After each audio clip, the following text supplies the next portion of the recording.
ఈరోజు ఆ ఎవిడెన్సెస్ని కూడా మీ ద్వారా అందజేయడం జరిగింది గౌరవ మంత్రి వారికి. అయితే ఇక్కడ 2 పాయింట్స్ అధ్యక్ష, నేను 2-3 విషయాలని కంప్లీట్ చేస్తాను అధ్యక్ష. ఒకటి, రిజిగ్నేషన్స్ వైస్ ఛాన్సలర్స్ చేసినప్పుడు అపాయింట్ చేసింది ఛాన్సలర్ గవర్నర్ గారు అని చెప్పారు.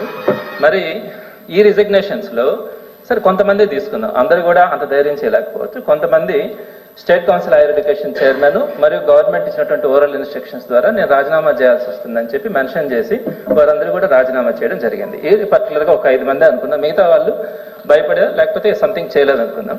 సరే ఇప్పుడు ఓకే మేడం పర్లేదు, నేను అంటానంటే చేసినప్పుడు ఛాన్సలర్ గారు అపాయింట్ చేసినప్పుడు వీళ్ళెవరు అసలు state council higher education chairman కానీ ఓరల్ ఇన్స్ట్రక్షన్స్ ఇవ్వడానికి, అలానే గవర్నమెంట్ ఎవరు ఇన్స్ట్రక్షన్స్ ఇవ్వడానికి నెంబర్ 1. నెంబర్ 2, మరి వీళ్ళు ఇచ్చినటువంటి వాళ్ళు రిజిగ్నేషన్లో రాసేదానికి మేమేం చేయగలమని గవర్నమెంట్ ఈరోజు కనుక అనే పని అయితే వాళ్ళు ఇచ్చినటువంటి రిజిగ్నేషన్ని యాక్సెప్ట్ చేసి వీళ్ళు చేశారు కదా కొత్త వైస్ ఛాన్సలర్స్ని అపాయింట్ చేయడానికి. మరి ఆ కంటెంట్ని యాక్సెప్ట్ చేసినట్టే కదా.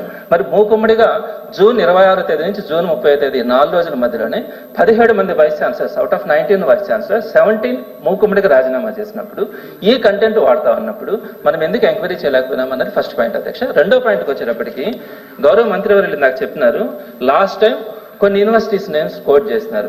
ఆ టైంలో 2019లో కొత్త గవర్నమెంట్ రాగానే రాజీనామాలు చేస్తున్నారు వైస్ ఛాన్సలర్స్. మరి అప్పుడు వాళ్ళు ఎందుకు చేస్తున్నారని చెప్పి ఒక మాట మెన్షన్ చేయడం కూడా జరిగింది అధ్యక్ష. దాని గురించి మీకు సబ్మిషన్ చేస్తున్నారు అధ్యక్ష. ఆ రోజు యాక్చువల్గా వైస్ ఛాన్సలర్స్ని నామినేట్ చేయడానికి ఒక సెర్చ్ కమిటీ అన్నది ఫామ్ అవుతుంది అధ్యక్ష. అందులో ప్రధానంగా 3తో కమిటీ ఫామ్ అవుతుంది. ఒకటి యూజీసీ నామినీ ఉంటారు, ఇంకోటి ఈసీ నామినీ ఉంటారు, ఇంకోటి స్టేట్ గవర్నమెంట్ నుంచి ఒక నామినీ వేయాలి. ఈ స్టేట్ గవర్నమెంట్ నుంచి నామినీ వేసేటప్పుడు రూల్స్ ప్రకారం, యూజీసీ రూల్స్ ప్రకారం ఏం చేయాలంటే ఆ యూనివర్సిటీకి సంబంధం లేని వ్యక్తిని, ఆ యూనివర్సిటీ అడ్మినిస్ట్రేషన్లో సంబంధం లేనటువంటి వ్యక్తిని స్టేట్ గవర్నమెంట్ నామినీగా నామినేట్ చేయాలి. అయితే 2014-19లో అప్పుడున్నటువంటి టీడీపీ గవర్నమెంట్ ఏం చేసిందంటే ప్రిన్సిపల్ సెక్రటరీ హైయర్ ఎడ్యుకేషన్ని ఈ స్టేట్ గవర్నమెంట్ నామినీగా 3rd పర్సన్గా ఆయన్ని నామినేట్ చేసింది. దాని మీద కొంతమంది కోర్టుకు వెళ్ళారు. కోర్టుకు వెళ్ళినప్పుడు కోర్టు ఏం చెప్పిందంటే ప్రిన్సిపల్ సెక్రటరీ హైయర్ ఎడ్యుకేషన్ అన్నది డే టు డే యాక్టివిటీస్లో యూనివర్సిటీస్లో ఇన్వాల్వ్ అవుతూ ఉంటారు కాబట్టి యూజీసీ నామ్స్ ప్రకారం ఇలాంటి డే టు డే యాక్టివిటీస్ యూనివర్సిటీస్లో ఇన్వాల్వ్ అయ్యే వ్యక్తి సెర్చ్ కమిటీలో ఉండకూడదు కాబట్టి ప్రిన్సిపల్ సెక్రటరీ ఉండడం అన్నది తప్పు అని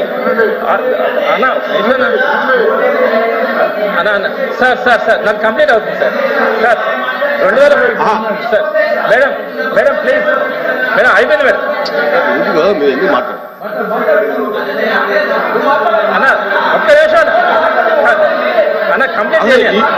2019 జూలై 15 కోర్టు ఆర్డర్స్ ఇచ్చింది అధ్యక్ష.